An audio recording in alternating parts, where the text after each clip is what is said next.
So career బిగినింగ్లో మీరు ఒక మీ పైన నడిచే సినిమా చేస్తున్నారు, లేడీ ఓరియంటెడ్ మూవీ అనుకోవచ్చు. ఇది మీకు వచ్చినప్పుడు అంటే ప్రెషర్గా అనుకున్నారా, ఎగ్జైట్ అయ్యారా? అంటే కెరీర్ బిగినింగ్లోనే ఇలాంటి సినిమాలు చేయడం వల్ల మరి ఫ్యూచర్లో ఇలాంటి సినిమాలకే పరిమితం అనేది కూడా వచ్చే ఛాన్స్ ఉంటుంది కదా, మీరు ఎలా ఫీల్ అయ్యారు దీనికి సంబంధించి?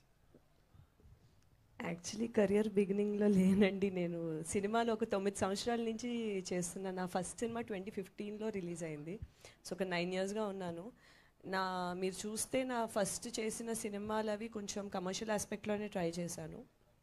తర్వాత నేనంటూ ఒక స్పెషల్గా ఏం చేయగలను మన తెలుగు ఇండస్ట్రీకి కానీ తెలుగు సినిమాకి కానీ నేనంటూ ఏం చేయగలను, నాకు మాత్రమే స్పెషాలిటీగా ఉండేలాగా, లేదా ఉన్నవాళ్ళు కొంతమంది చేసేది ఏం చేయగలం మనం బాగా చేయగలిగేది అని అనుకున్నప్పుడు ఏంటంటే ఒక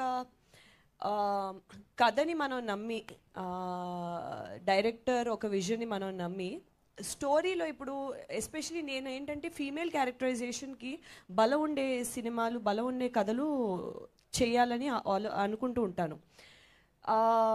అది మనకి టైం ఫ్రేమ్ లైక్ ఇంతసేపు ఉన్నాం అంతసేపు ఉన్నాం కాకుండా మనం ఆ కథని మన వల్ల కథ ముందుకెళ్తుందా, కథలో మలుపులు తిరుగుతున్నాయా, మనకంటూ ఒక వాయిస్ ఉందా సినిమాలోని అనే ఒక పాత్రలు చూస్ చేసుకుంటూ ఉంటాను నేను. ఇప్పుడు మీరు లాస్ట్ కపుల్ ఆఫ్ ఇయర్స్గా చూస్తే ఒక సమ్మత్వే అవనివ్వండి, కలర్ ఫోటో అవనివ్వండి, మొన్న గామి అవనివ్వండి, ఇప్పుడు ఏవం అవనివ్వండి, మ్యూజిక్ షాప్ మూర్తి అవనివ్వండి, నాకు తర్వాత వచ్చే సినిమాలో దానికి ముందు చేసిన సినిమా మను అనే సినిమా చేశాను. అది ఒక ఇండీ ఫిల్మే, అది కూడా చేశా. సో ప్రతి క్యారెక్టరు ఒక ఆ కమర్షియాలిటీ కానీ ఒక రెగ్యులర్ దాన్ని బ్రేక్ చేస్తూనే ఉంది అని నేను అనుకుంటున్నాను. సో ఇప్పుడు కూడా ఏంటంటే